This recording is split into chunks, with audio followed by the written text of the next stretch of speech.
The matter of what to do with the government's 450 billion NT dollars tax surplus in 2022 has become a hotly debated topic in Taiwan.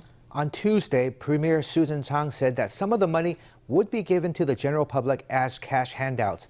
He added that any plans to do so would still have to be budgeted and approved by the Legislative Yuan.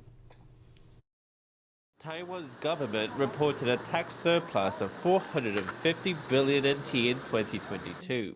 In a statement released after a recent national security meeting, President Tsai Ing-wen indicated that after subtracting 70 billion NT for local governments, the central government would have a total of 380 billion NT at its disposal. Premier Su Tseng-chang says that there are plans to use up 200 billion NT of the amount, with some portion of the remaining amount to be saved for emergencies and some other portion to be handed out to the public.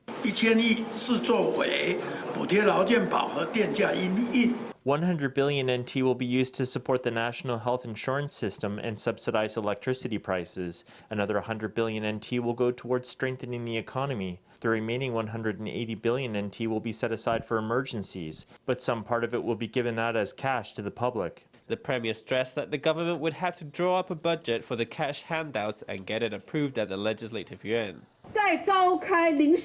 We can call for an extraordinary session to discuss the cash handouts. The annual budget is about to be reviewed and passed, so I'm afraid there isn't enough time for that. Even if we convoked an extraordinary session, time would still be a problem. Handing out cash is the best approach, obviously, but we have to consider who would be getting the handouts.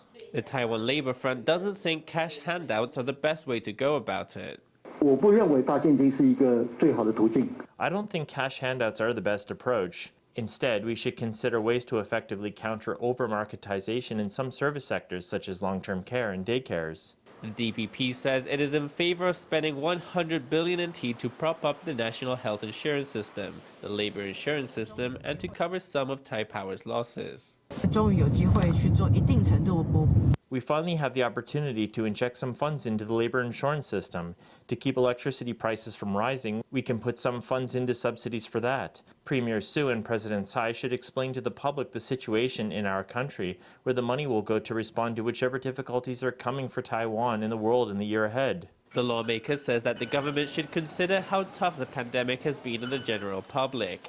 She adds that as long as the government explains where the money will go, there wouldn't be too much pushback given the current situation with COVID and inflation.